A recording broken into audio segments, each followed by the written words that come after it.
സ്വാമിയേ ശരണയ്യപ്പ. എന്റെ സണ്ണി, സത്യം പറ, നീ ഇപ്പൊ എവിടുന്നാ വരുന്നത്? ശബരിമലയെന്ന്. വെറും ഇന്ദ്രജാലം. നീ ഹൈദരാബാദിനെ വിളിക്കുന്നു, നമ്മുടെ പഴയ അവറാച്ചൻ ഫോൺ അറ്റൻഡ് ചെയ്യുന്നു. അവറാച്ചൻ ബാംഗ്ലൂരിൽ വിളിക്കുന്നു രാമേന്ദ്രന്. നിന്റെ പ്രശ്നം ഞാൻ അറിയുന്നത് മദ്രാസ് ഫ്ലൈറ്റ് വെച്ച്.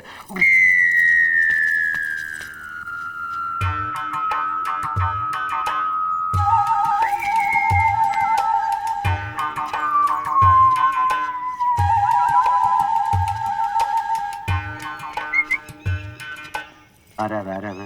ഇതാണ് നീ പറഞ്ഞ പേഷ്യൻ. ഏയ്, അത് ഞങ്ങളുടെ ഒരു അകന്ന ബന്ധുവാ. അയ്യേ, ബന്ധുവാ? അപ്പൊ മദ്രാസ് ഫ്ലൈറ്റ് ഞാൻ കൊച്ചിയിലേക്ക്, തുടർന്ന് ഞാനും ജോയിച്ചാനും കൂടെ നേരെ ശബരിമലയ്ക്ക്. ഹരിഹര സുലയ്യപ്പ സ്വാമിയേ.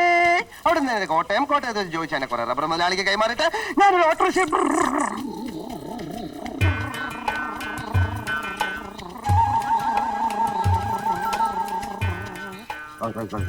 നീ പറഞ്ഞ പേഷ്യൻ. അയ്യോ, അതെന്റെ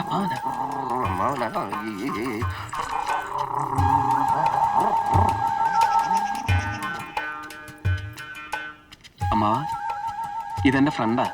ഞാൻ അന്ന് പറഞ്ഞ ഡോക്ടർ, സൈക്കാട്രിസ്റ്റാ. അമേരിക്കയിൽ നിന്ന് ഗോൾഡ് മെഡൽ വാങ്ങിയാ പാസ്സായത്. എല്ലായിടത്തും അവന് വലിയ പേരാ, ഡോക്ടർ സണ്ണി ജോസഫ്. ഹലോ. എന്റെ മോക്ക് ഭ്രാന്തൊന്നുമില്ല. നിങ്ങൾ അവളെ വെറുതെ ഭ്രാന്തിയാക്കരുത്.